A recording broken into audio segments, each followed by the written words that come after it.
People, what's going on? What's going on? What's going on? What's going on? Listen, yeah, Ten Hag. I don't know, man. Scrutiny continues, right?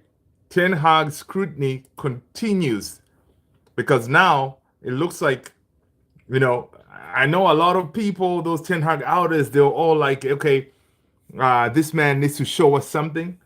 It looks like now, the higher ups, the bosses, they are not happy with what they're seeing, right? So, what's going to happen to Ten Hag, man? Because he's reached a point that, listen, he has to show something, right? He has to show something. And so basically, it's this. What if I told you that Eric Ten Hag's dream job is turning into a living nightmare, guys? Right? Manchester United season is unraveling fast, right? Our boss might be just one bad result away from the exit door, right? So let's talk about this, right? Let's talk about this because Manchester United start of the season, honestly, guys, we know it has been nothing short of a disastrous, right? People, smash a like as you're coming in. Thank you so much for being here, people. Right? It has been nothing short of a disaster, right? Eric Ten Hag is under more pressure than ever, and rumors are swirling around that his game model is being picked apart by the club's top brass.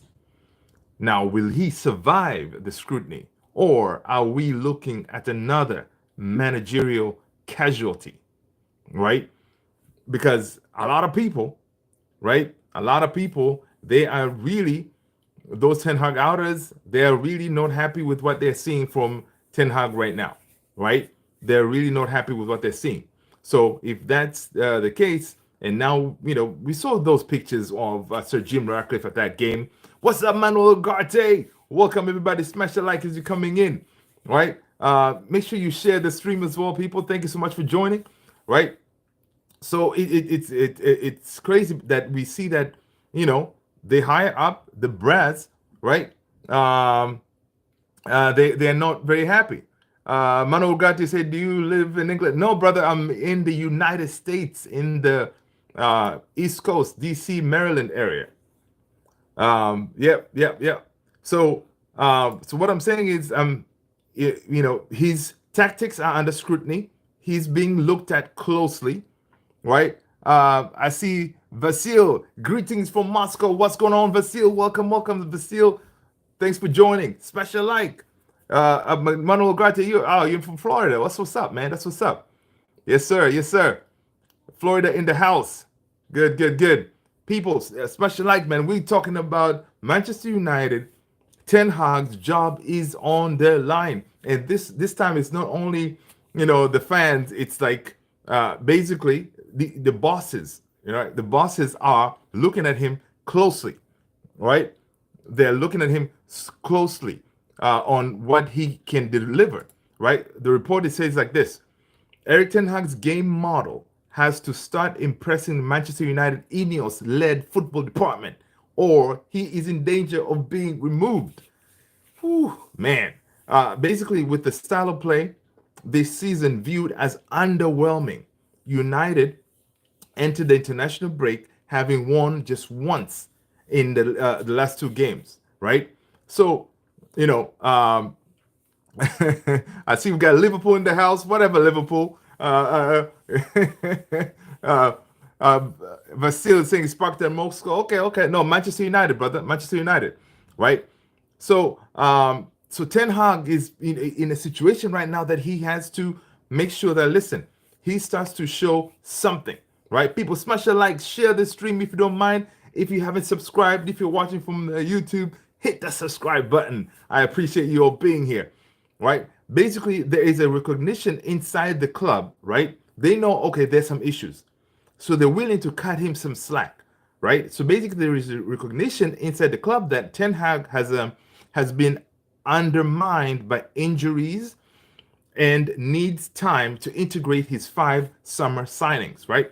But also, there's serious concerns that regarding on how he sets up his side, right?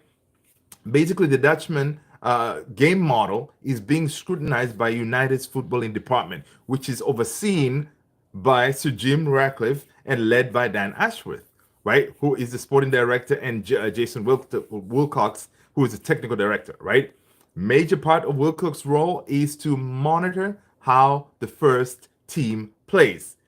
See that technical director, that's his job, people. That's his job.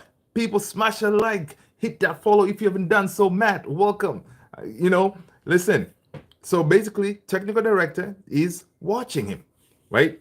And his job is to make sure that, listen, he scrutinizes everything that Ten Hag is doing. And obviously, after the two losses, right, Brighton, and then boom, we lost against Liverpool, right? They afterwards, I'm sure they sat down and said, "Dude, what is going on here, right? Why are we wide open?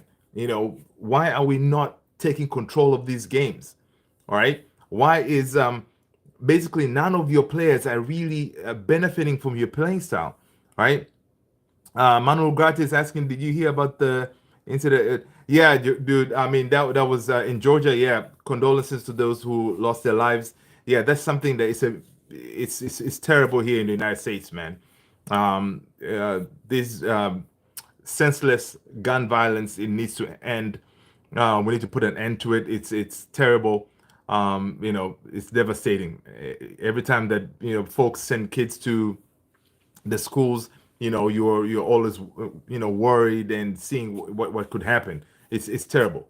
That's something that you don't hear anywhere else around the world. Only United States that you hear all this senseless killing, which is terrible, right? So condolences to those families affected, right? Which is pretty sad. Um, uh, Vasilik, you say, do you know how Spartak Moscow club? Yes, I know Spartak Moscow, legendary club, sir. Legendary club in Moscow. So yeah, certainly do. So United, after losing that 3-game with Liverpool on Sunday, it came in the display when they were obviously the sporting director, even the technical director, even you and me who are not professionals, unless some of you in here, you're professional football coaches and stuff, you saw vulnerabilities in the midfield and defense, right? And they were basically, we were 2-1 defeated Brighton, and then of course we won at Fulham, but still there was still some you can see those holes in the way Ten Hag is setting us, right? So basically, the report goes like this: is from the Guardian saying, "Listen, Ten Hag has been backed strongly by Ashworth and Omar Barada, the chief executive, in recent days, and this support remains for the immediate future. Though Ten Hag, he does it's not going to be forever, right? Right now they're backing him, but they're backing him, saying, "Listen, we're backing you, but we are watching you. We're watching to see what you're doing, right?" So yes, Ten Hag has a contract. They extended his contract for another year, but still, that is something that INEOS, they can definitely look at and see what can be done if things don't change, right? Because INEOS did back him. They signed him Lenny Yoro, Joshua Zirkzee, Matthias De Ligt, Mazraoui, Manuel Ugarte, right? We know that Lenny Yoro is unavailable for at least another month, right? Due to the foot injury. Ugarte requires some time to get bedded in, right? Jacob, what's going on, Jacob? Welcome, people. Tony, Nguyen, welcome. Let's see. Camille's, welcome, people. Hello. Thank you so much for joining. Special light, people. And of course, Rasmus Højlund is also injured. So INEOS understands all this, right? They understand that, okay, and also another one, Terry Malacia, Luke Shaw, they're all injured. So INEOS understands that, okay, we're looking crappy, we're playing crap football, but we understand that due to some of these mitigating reasons, that's why we could be playing this way, right? Now, INEOS also knows that, listen, once after international break, some of these players could be coming back, like Luke Shaw could be coming back. Terrell Malacia could be still out for a little bit. Rasmus Højlund could be, most likely he's going to be back. Ugarte will be back, in back in Carrington after the international break. So he's going to have some of those players. And that being said, they want to see some kind of style of play, right? They want to see, something changing. And basically, the way Ten Hag is setting up his team, you really can see who's kind of benefiting really from the way he's playing style. It looks like most of his players are struggling, right? They're struggling. Casemiro, you can say, okay, in that midfield, if he gets left by himself, he cannot benefit because he gets overrun. Again, he's maybe being told to play a certain way that he's not comfortable of playing, right? Being that ball playing midfielder. He cannot play like that. In, for example, Real Madrid, he had close to him Modric, he had close to him Toni Kroos, where he could win the ball and just give it to the professionals to advance the ball. But here he's kind of asked to be like, listen, Ten Hag probably told him, listen, Casemiro, I believe in you, man. I believe you can carry the ball from the back, pin passes through to get us to advance the ball into more of attacking, right? And then when he tries to play that way, mistakes happen. We get countered on. But again, what everybody's seeing is it's like the way we're playing is one mistake, it leads to a goal, right? For example, like both of those goals on the Liverpool game, they could have been mitigated with if you had certain guardrails in case, okay, if someone loses the ball, like Casemiro loses the ball, maybe the fullback can tuck in, make sure to cover that kind of situation, right? To have a game plan, right? And also another thing is with Ten Hag, the way he's setting up the team is um, also we don't see him like tweaking tactics, right? Whenever like we're playing teams, Liverpool, Brighton, the coaches sometimes we saw this also with last the FA Cup when we played Man City. Pep Guardiola was like, listen, when he was asked, okay, what is going to be our game plan? He was like, listen, I really don't know, man. We're just going to adapt, from what we see because Ten Hag, he's not predictable. He doesn't have a certain style of play where you can say, okay, you can do A, B, and C to kind of to counteract what he can do. But the problem is, these other coaches that he's facing, they can tweak their game. Like the game against Brighton, the coach tweaked it, and then they were able to get that win. Right. Same thing with the Liverpool game. Like Ernie Slot knew exactly how we're gonna play. They targeted Casemiro. They targeted Lisandro Martinez, and then boom, they were able to get those goals. Right. So that is something that again, being an experienced coach like Ten Hag, he has won trophies, right? That's what he always says. I've won trophies, man. Even if I don't win here, I can go somewhere else and continue winning trophies. Yeah, I understand that, right? Winning trophies is good. We like that. We like doing one of these, lifting trophies, and that's what it's all about. Being a Manchester United manager, we are used to be winning trophies. We like that, but also we want to see, better gameplay, better style of play. Also, we want to see us, in a respectable position in that Premier League table, right? Because right now we're sitting in 14th, people. I know it's only the third game, right? People should relax. I know, but we're sitting 14th. Manchester United, the big Manchester United, we're sitting 14th. Man, and imagine now we come back from the international break, and then we have 4 games there, and then if we say we lose 2 of those, it is going to be bad, right? Now it's bad because we're not looking good. But if he continues like that, yeah, we may see some changes, right? Now I know INEOS, they're gonna give him time until maybe I was thinking maybe until say December, right? Where they give him time for all these players to come back that are injured. And then the new players coming in, the 5 new signings they signed, of course, they're new to the team, new to the style of play. So yeah, it makes sense to give Ten Hag time, right? But again, he's not like he has an endless amount of time to implement his style of play, right? Things need we need to see something happening in that field, right? We need to see something happen in the field. Not only us as fans, also the higher ups. Now he has footballing people watching him. In the past, he was like Woodward, Murtaugh.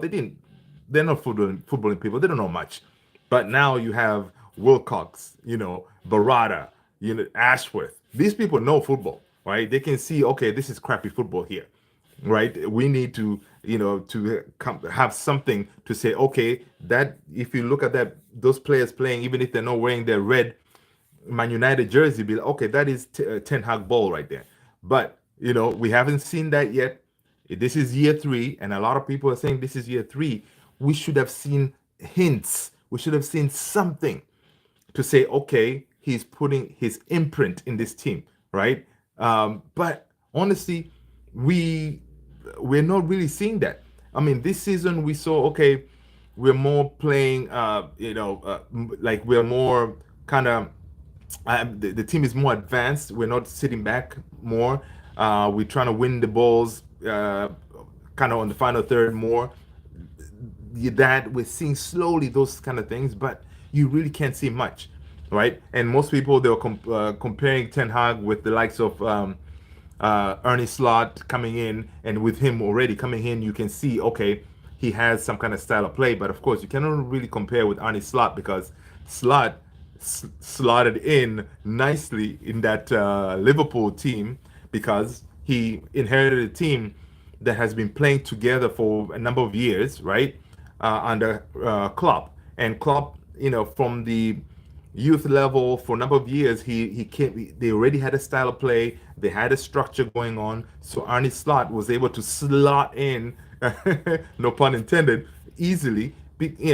And Liverpool they recruited a coach like Slot who kind of similar game play or similar playing style of the one that Klopp had. So it kind of worked out. It worked out for them easily compared to us, where Ten Hag coming in, he came in, inherited a team that was a mess, right? No style of play, no structure, none of that. And he's supposed to now, of course, he has helped now with the INEOS and the whole team to develop a style of play, right?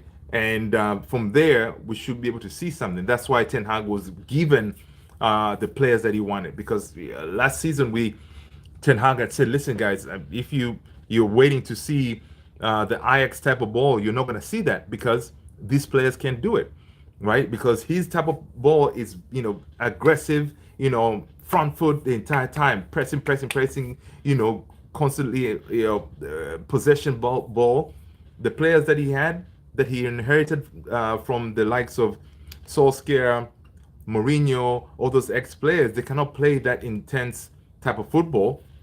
So that being said, Barada, Ashworth, Wilcox, Sir Jim, they understood that. That's why they gave him Lenny Yoro, they gave him Matthias de Ligt, got him Terrell, got him Onana to play goalkeeper playing ball playing goalkeeper, right? You got him Xerxes. So players now, Mazraoui coming in, they can do what Ten Hag wants to do. So now they're going to give him time, right? They're going to give him time to say, okay, man, we're giving you time to bed in your team, show us something, right? And basically that is what we all trying to see. And we want to, and the thing is he doesn't have much time, but I think he will be cut some slack if he, for example, he strings a couple of wins together, right? In the next maybe 4 games, he wins 3 out of the 4. That wouldn't be bad. And then slowly we start seeing a style of play, right? More control on games, not being so easily to be like cut open, with one pass in that midfield and then everything falls haywire, right? And then also another thing is with the players too. It's that also I don't know how he's going to fix that mentality thing. I think our players they struggle. It's a mental thing that if they go in, we see them play the first 15 minutes, we play some decent football. But and then after maybe the 20th 30th minute, that one mistake here and there, all that get thrown out of the window, and then next thing we're struggling the entire game. So that is definitely a mental thing, right? That the team needs to overcome, knowing that, listen, okay, even if we suffer adversity, we can still push on and get back into the game, right? So basically, you need those kind of players, those leaders in the team to say, hey, man, listen, okay, we're one goal down, fine. Uh, Stick to the principles. Let's keep on playing our game. We can get back into this, right? That belief, And the other day I was watching Rio on his channel. He was talking about, yeah, when he was playing with Owen Hargreaves. I don't know if you guys have seen it. Now he was talking about, listen, we had Owen Hargreaves was saying that in those times when Rio was there, Owen Hargreaves, the likes of Rooney, all those players during that Fergie time, they had sharks in the team. Basically, these players, all of them, they were like, listen, um, all the players, they could not afford to say, okay, you're gonna go and then play. All right, Paul, you're gonna go and play crappy football because like, listen, once you go back to your dressing room, you're gonna be your teammates will be on your case, right? So that kind of pushed all those players. When you're out there on the field, you want to step up your game, you want to step up your delivery. That way, okay, what's going on, Keenan? Welcome, welcome. I see Asim. Welcome, Asim. Tony Nguyen, what's going on? People smash the like as you're coming in, right? So basically, they were pushing each other to make sure, okay, we have to deliver, right? And I don't know if we have that right now at our current team. We don't have those ballers that, listen, whatever it is, man, we're gonna be on that field pushing each other. Defeat is not acceptable, right? You cannot just go there and not giving your all and then expecting to go to the dressing room and everything will be okay, right? Back in those days, what Rio and Owen Hargreaves were saying on that YouTube video, they were saying, listen, that kind of thing will not be acceptable, right? These guys, even in training, they were training as if, that's how you're going to play. The tackles, people were flying all over the place, tackling each other hard because everybody wanted to show, listen, I mean business. This is how I'm going to play, and this is how I want to deliver for my team, right? So we need those characters at Man United to help with our mental strength, because what is happening is, when we face a little bit of adversity, we kind of sit back, heads drop, and then that's it, game over, right? We're sitting there watching the team not doing anything, right? So that is also something that they have to find a way to overcome, because if we're going to get to that next level, playing proper football, dominating matches, knowing that if we're going to get to that point, knowing that, listen, we look at the list of the games coming up. Oh, we're playing Crystal Palace. Oh, we're playing Southampton. Oh, we're playing Leicester. Yeah, we're going to win these games, right?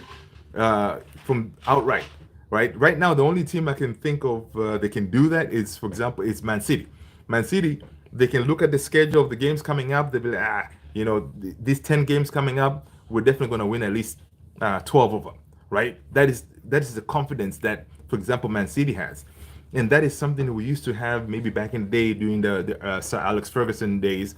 We used to have something like that because we know, okay, whatever the case, we're going to go out there and ball and make sure that, listen, anything happens, we are going to fight and get that win, right? Even if you lose, at least you gave it your all, you left it on that field. So we need those characters in the team. Now, the players that we have now, can they do that? Do they have that hunger, that drive to play like that, right? To play with the chip on your shoulder, like the way, for example, I hope Ugarte is gonna show something like that, because the South American players, man, they usually play with a little bit of oomph, like the way we see Lisandro Martinez, who, yeah, so far this couple of games he hasn't really delivered much, but I'm hoping that as the season goes on, we're gonna see more that grit, determination, and fire from him, which we haven't seen so far.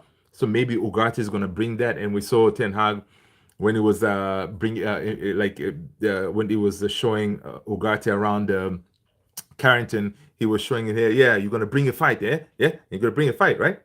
You know how Ten Hag talks, right? So Ten Hag, I think he identifies that, and he feels like he needs that. He needs that that that fire in that midfield, right? Casemiro, yes, he has won everything, but he doesn't really have that. Okay, yeah, he's a hard tackler, but again, his legs are gone. So it's it's tough. It's tough for Ten Hag right now, but he no excuses. No one here is gonna feel sorry for Ten Hag because he was backed this season, right? He was backed.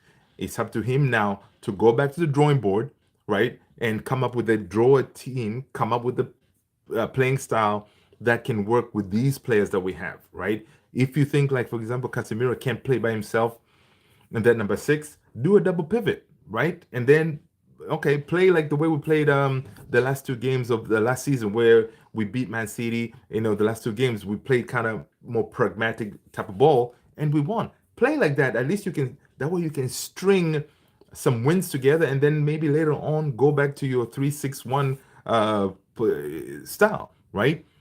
He cannot be stubborn. He needs to adapt, knowing that listen, my job is on the line. I need to show something, right? Change it up, change it up. Don't leave Casemiro by himself in that midfield because we thought Casemiro is going to be leaving. He was linked with what Galatasaray. It looks like he's staying. Same thing at Anthony. Like yesterday, we saw that they could be leaving. They're both staying, right? They want to fight for the position. So knowing that Casemiro, he's a quality player.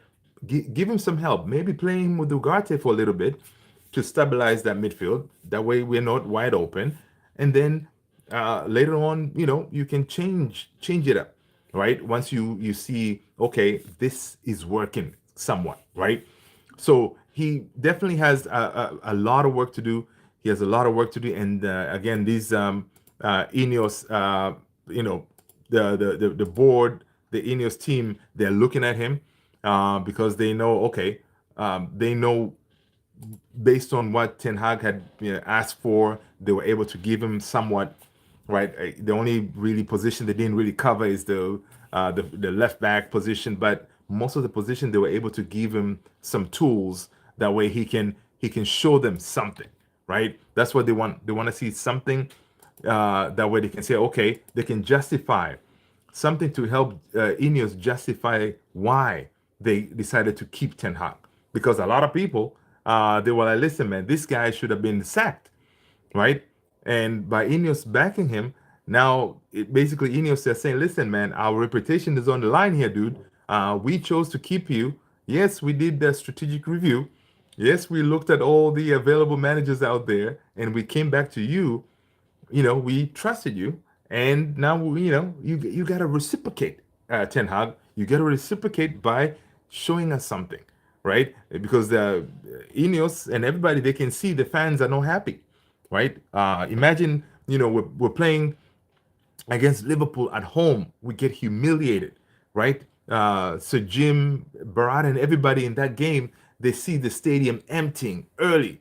Come on, man, that is embarrassing, right? You can see like Sir Jim, obviously he's a Man United fan. He's sitting in that picture with his kind of his head down. He's like he couldn't believe what he was watching, right? In his head, he's like, "Listen, man, this is why we decided to keep this guy. Come on, man. And we spend all this money, and this is what we're getting. That is not going to work. So, hey, a lot of work ahead for Ten Hag, a lot of work ahead, but I still believe that he can turn it around. I still believe he can turn it around. Um, you know, uh, I know there's some people out there, the Ten Hag outers, they've already given up on him, right? A lot of people, they're like, you know what, man, cut it now, forget about it, right? And let's move on to the next available manager. But again, you get rid of him now. A third game in, it doesn't make any sense. No, like it would be very silly for Ineos to do that right now, right? So he's going to stay, and all the other managers that we're linked to. I saw Thomas Tuchel. Today I saw who else that we were linked to. Nagelsmann. I mean, Nagelsmann is Germany manager, so he's not gonna leave his Germany management position to be Man United manager. Too much Tuchel. Okay, he's out there. He could be, available, but I would say if anything, the INEOS continue sticking with this guy. Stick with him, give him time. That way, hey, by December, nothing changes. Well, yeah, then you can say, okay, man, we tried your way, it did not really work out, right? We tried your way, it didn't work out. So now we are packing. We're going to tell you to pack your bags and hit the road, right? Pack your bag and hit the road. So that could be kind of thing that they could be they may have to do here. But it's very interesting, man. It's very interesting to see how all these things are happening, right? To see how these things are happening at Man United, and to see what everything how it's going to transpire, especially now with the this international break, man.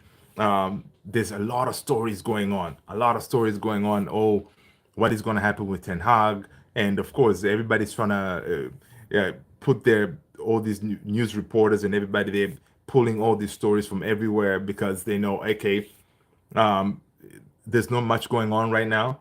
But if you throw Man United name on there, boom, everybody's gonna watch it, everybody's gonna talk about it, right? Yeah, so basically that's what it was happening today. Seeing that Sir Jim has told colleagues that he is not happy about Ten Hag's game model, right? So, sheesh, man, that's something, man. When your boss says, telling colleagues that like, I'm not happy with the game model, right? So basically, he's saying that describing it as under 11's football standard. Wow. I just saw a quote here saying, apparently, Sir Jim says he's describing our gameplay as under 11's football standard, and that mistakes should not mean team scores in 5 seconds. Wow, Jesus, that is something, right? That is Sir Jim saying that. He said, "Listen, this is ridiculous. What kind of football is this?" You can hear him talking with his that billionaire voice, like, what kind of game is this? This is what we're paying for?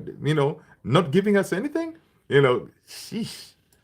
So Ten Hag has a lot of work. He has a lot of work to do. Hopefully, we see changes here very soon, or else it's going to be some problems. So let's see what else is going on in Man United world, man. Let me check real quick on Twitter and see if we have any news going on that is worthy of talking about with you, wonderful people. Let's see. Well, I saw what's it? Cristiano Ronaldo scored his 900th goal. Interesting. Good job, Cristiano, our legend. And oh yeah, I did see this that the Europa League squad was announced.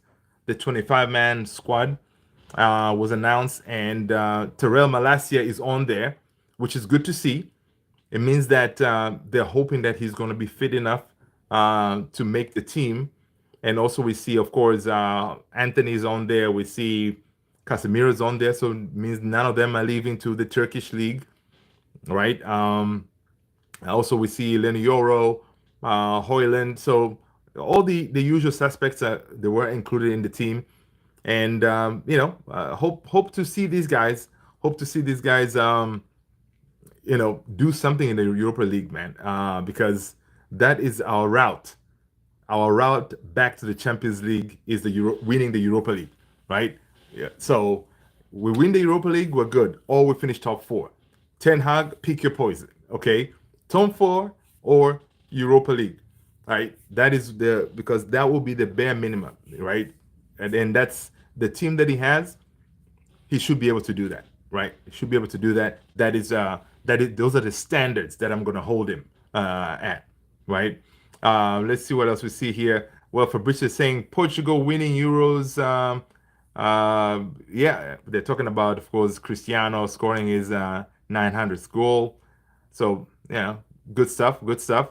Let's see what else is going on. So basically, guys, so the upcoming games for Manchester United after the international break, we have Southampton on the 14th. We have 17th, Burnley, and then we have Crystal Palace, and then Twente, Ten Hag's old team, and then we have Tottenham, right? So Southampton, I think we can win that game, and then Burnley is a EFL Cup. So Premier League Southampton, we have to win that match. So say we win that one, and then we got Burnley EFL Cup again. We should be able to win that. Crystal Palace on the 21st. That game it's going to be tough. That game is going to be tough because Crystal Palace right now they have a really good team. They have a really good team, young team. So that one is going to be difficult. And again, Europa League, our first game is against FC Twente. Come on, man. Ten Hag going to play. It's Ten Hag's and Rene Hake's old team. We sh- we need to win that first game at Europa League, right? And then after that, we play Tottenham. So those are 5 games coming up that, yeah, they're going to be crucial.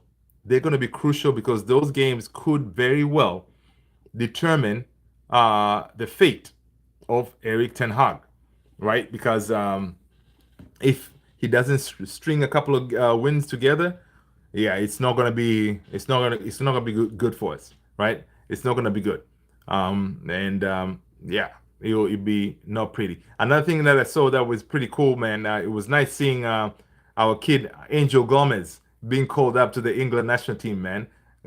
Man United Youth Academy. I like what he did, man. Angel Gomez, he knew that he was not going to get game time at Manchester United. He said, "Listen, I'm going to go and practice my trade somewhere else." He went, and then next thing, it worked out for him. Now he's been called back to the England national team. So that was pretty good, man. I was watching yesterday. I like to watch the players as they're coming into to the England, what is it, HQ, coming in, they being greeted, and then he's meeting he played with Kobe Mainoo as well in the youth team of Man United. So it's cool to see that, okay, hard work pays off.